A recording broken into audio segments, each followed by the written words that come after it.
It may sound weird to you, but yes, indeed, there is a breakup from our parents, and it's called parental estrangement. It can happen when the adult child decides to cut off from the parents or from one of the parents. And of course, the parental estrangement is happening after long years of efforts for reconciliation and for bridging the differences. But when all these efforts do not get met with success, then parental estrangement seems to be the only solution for these adult children. But let's understand better what it means and how often it happens.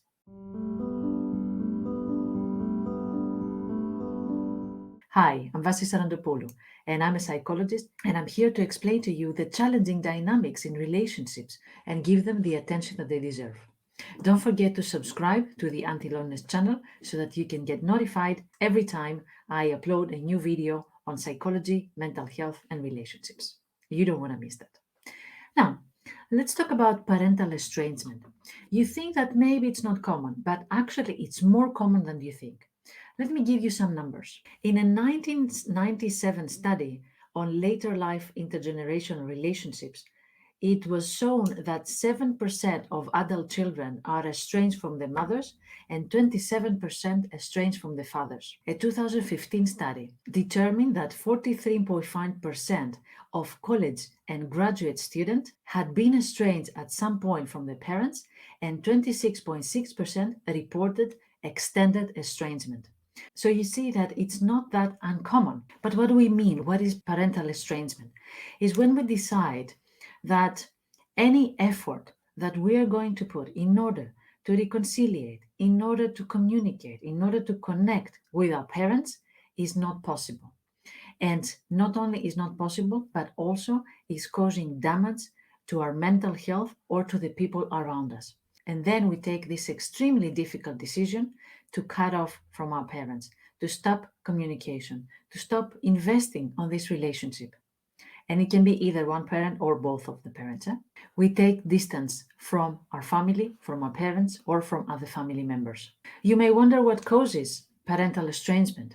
As we said before, it's something that is very common to happen, but at the same time, it can be the result of a variety of reasons. For example, a mental illness from the side of the parent, narcissism, toxic relationship, abusive behavior from the side of the parent, judgment and harsh criticism, and of course, difference in values and beliefs. And I'm going to give you an example that I read in one of these articles about parental estrangement. There was a family, a Jewish family, that survived through the Holocaust. And even though the adult son of this family was practicing inclusion and equality, his father was a very strong believer of white supremacy. As you can understand, this is a very strong and polar opposition. And as a result, they couldn't communicate. As a result, the adult child felt that all the time they had to defend something that feels like common sense to them. As a result, the adult child felt like protecting their own children from these toxic beliefs and these extreme opinions. So you can understand how personal values referring to religion or sexuality or sexual orientation or political opinions, political beliefs can be the reason why a parent and a child, an adult child, might be estranged. Another reason, of course, can be abuse in childhood, for example. And a child or an adult child realizes that they cannot live with the realization that their parent, mother or father, has abused them during their childhood. When they were a child, they couldn't do much because they were dependent on the parent. But now, what they're deciding is that they stand up for themselves and they estrange from their parents. Another reason can be serious neglect, distant parenting style, lack of communication, family conflict, violation of societal norms such as crime or incarceration, lying, manipulation, other toxic behaviors, drug or alcohol abuse. So you get an idea of how challenging it is for a child to be in a relationship with a parent when these elements exist in that relationship. As I said before, it's not easy to decide to estrange from your parent. It's the most difficult decision. But how do we deal with that? Now, first and foremost, allow yourself to grieve through this very challenging period. It's difficult to acknowledge even that one member of your family, one parent of yours is not anymore in your life. It's one of the most difficult emotional experiences that we go through. It's very normal when we grieve for the loss of a parent, even though this parent is alive. The second thing that I would like to ask you to do, and the second step that helps in order to cope with parental estrangement, is when we deal with the guilt. A decision like that usually comes together with a lot of shame and a lot of guilt.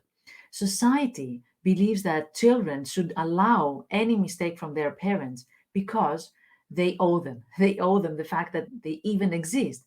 They owe them for all the years that they sacrifice so that they will raise them, for all the effort that they put so that they will provide all the things that they have provided for them.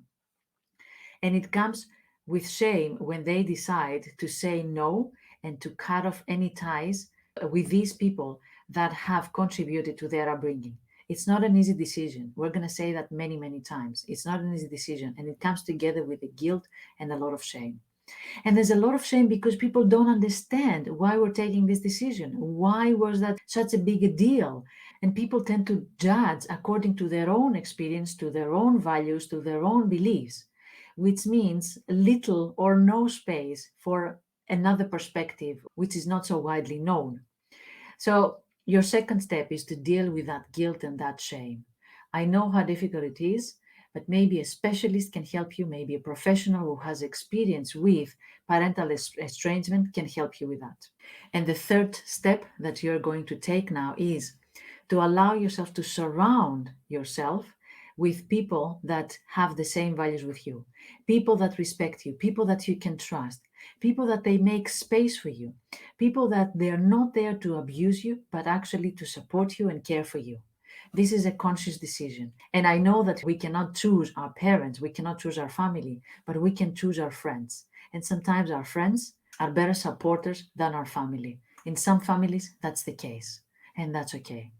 If you have been through this experience where you have tried so hard in order to bridge the differences with your parent, but the only thing that you have taken back is unwillingness to discuss, unwillingness to validate you, defensiveness and threats, abuse and manipulation, denial and refusal to take any responsibility, I know how hard this decision was for you to make, but I also understand that decision.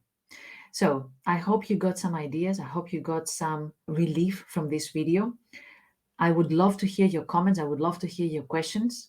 Feel free to contact me if you want any further support in your healing journey after parental estrangement. And thank you for being here. Until our next video, take good care of yourself.